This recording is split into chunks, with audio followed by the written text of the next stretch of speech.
प्यारे मसीह विश्वासियों, जय यीशु की एवं प्रतिदिन के बाइबल पाठ तथा चिंतन में आपका स्वागत है।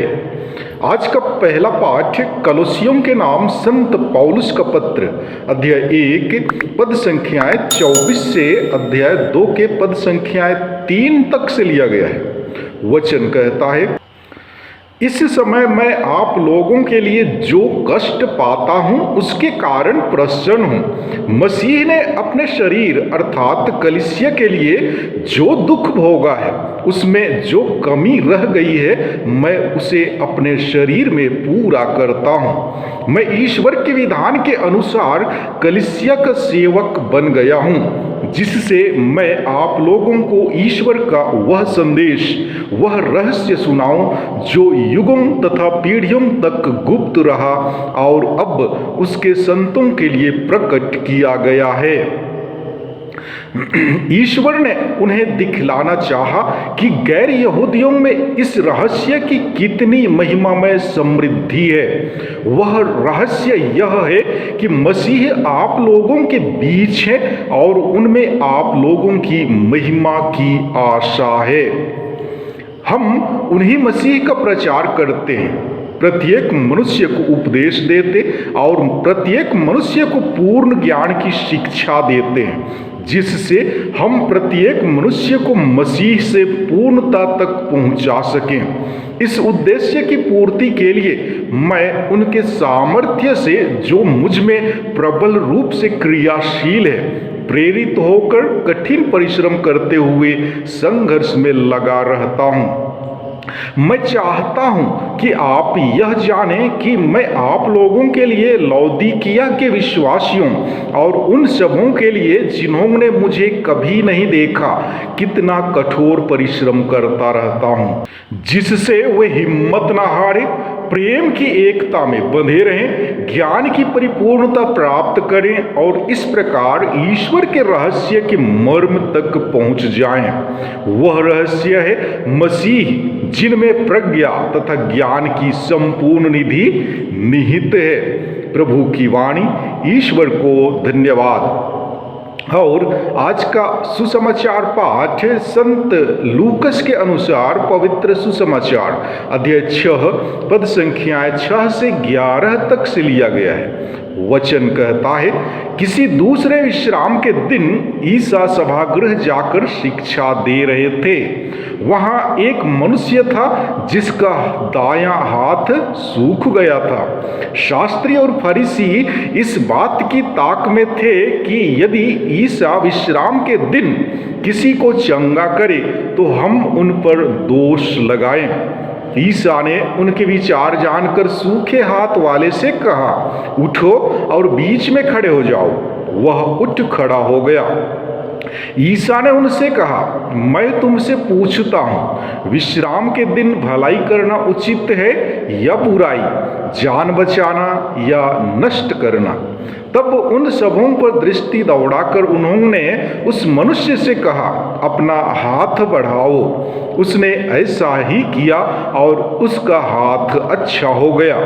वे बहुत क्रुद्ध हो गए और आपस में परामर्श करते रहे कि हम ईसा के विरुद्ध क्या करें। प्रभु का सुसमाचार। हे ख्रिस्त, तेरी स्तुति हो। प्यारे मसीही विश्वासियों, आज के पहले पाठ से हमें ज्ञात होता है कि संत पौलुस पहले ही घोषित कर चुका है कि वह ईश्वर के द्वारा ईसा के धर्म कार्य के लिए चुना गया है। वह अपनी दिव्य बुलाहट की दोबारा घोषणा करता है और अब अपने कष्ट के बारे में लिखता है जिसे उसने कलीसिया की ओर से स्वीकारा है। इस तरह वह ईश्वर के प्रति अपनी सत्य प्रतिज्ञा को बतलाता है। जिसने उसे चुना कि वह उसके द्वारा अपनी सहभागिता कलीसिया को दे सके। इसलिए निर्देश देते हुए जो कुछ भी वह कहता है वह कलीसिया की सेवा का एक रूप है। जी हाँ, आज के पहले पाठ द्वारा प्रेरित पौलुस कलोसियों को आश्वासन देता है कि ईश्वर की शाश्वत योजना केवल सीमित लोगों के लिए आरक्षित नहीं है। सभी लोग इस योजना को स्वीकार करने के लिए बुलाए गए हैं। यह योजना ईसा ख्रिस्त में प्रत्यक्ष हो जाती है। वही हमारे विकास का अटल मापदंड है जिससे हम उसके प्रतिरूप में परिपक्व हो सके। इस जीवन संघर्ष में हमें एक दूसरे की सहायता करनी चाहिए। संत पौलुस यह भी दावा करते हैं कि मसीह को गहराई से जानने से हम वह ज्ञान पाते हैं जो जीवन के लिए आवश्यक है। उस ज्ञान से आलोकित होकर एक दूसरे को प्रेम करके हम ईश्वर की परिपूर्णता प्राप्त करते हैं। और आज के सुसमाचार पाठ में विश्राम के दिन एक सूखे हाथ वाले व्यक्ति को चंगा करने के कारण यीशु को अपने शत्रुओं का कोप भाजन बनना पड़ा।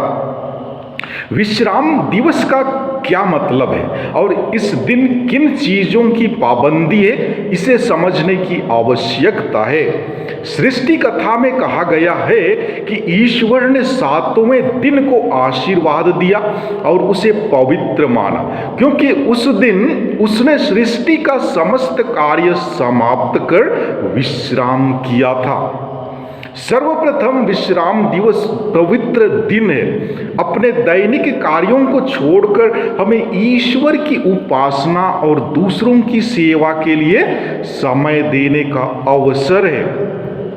भलाई के काम पवित्र है, इसलिए किसी की भलाई करना विश्राम दिवस के प्रतिकूल नहीं है। लेकिन अगर हम दीन दुखी पड़ोसियों की अनदेखी करते हैं तो हम विश्राम दिवस को अपवित्र कर जाते हैं।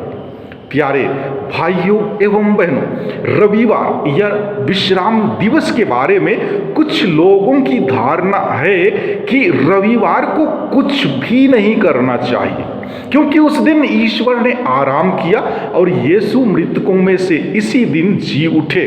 अतः विश्राम के नाम पर लोग रविवार को घूमने फिरने, खेल कूद करने, मौज मस्ती करने में अपना समय बर्बाद करते हैं। उसी प्रकार शास्त्रियों एवं फरीसियों की भी यही गलत धारणा थी। इसलिए छोटी छोटी बातों में यीशु को दोषी ठहराना चाहते थे।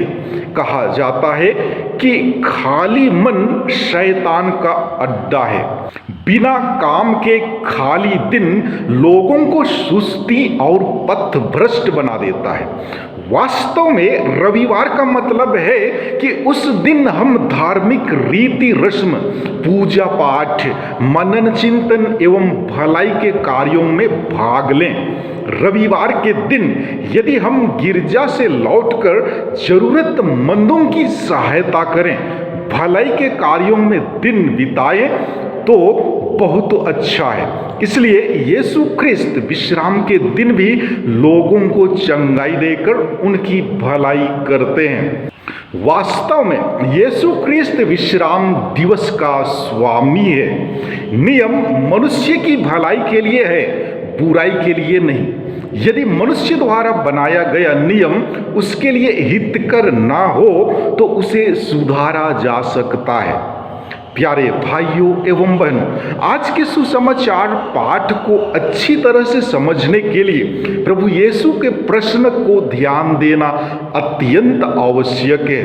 प्रभु यीशु फरीसियों एवं शास्त्रियों से पूछते हैं कि विश्राम के दिन में भलाई करना उचित है या बुराई, जान बचाना या नष्ट करना।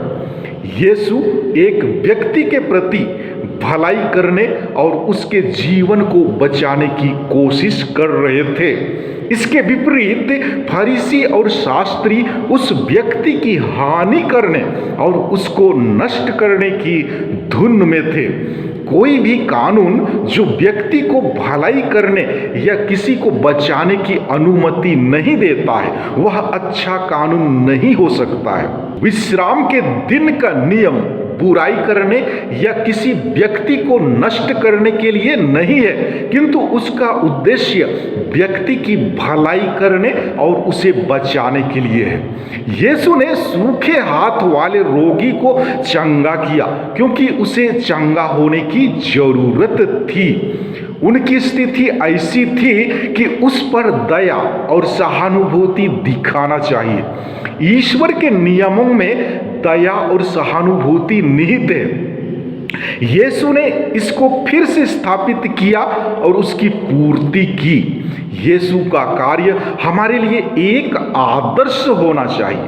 अपने जीवन में हम कई लोगों से मिलते हैं जो हमारी मदद की अपेक्षा करते हैं, किंतु वे इसे प्राप्त नहीं कर सकते हैं क्योंकि हम कुछ ऐसे विनाशकारी नियमों से बंधे रहते हैं जो हमें ऐसा करने नहीं देते। अतः आज का सुसमाचार पाठ हमें यही प्रेरित करती है कि हम जरूरतमंदों पर अपनी दया और सहानुभूति दिखाएं। ईश्वर इसमें हमारी मदद करे।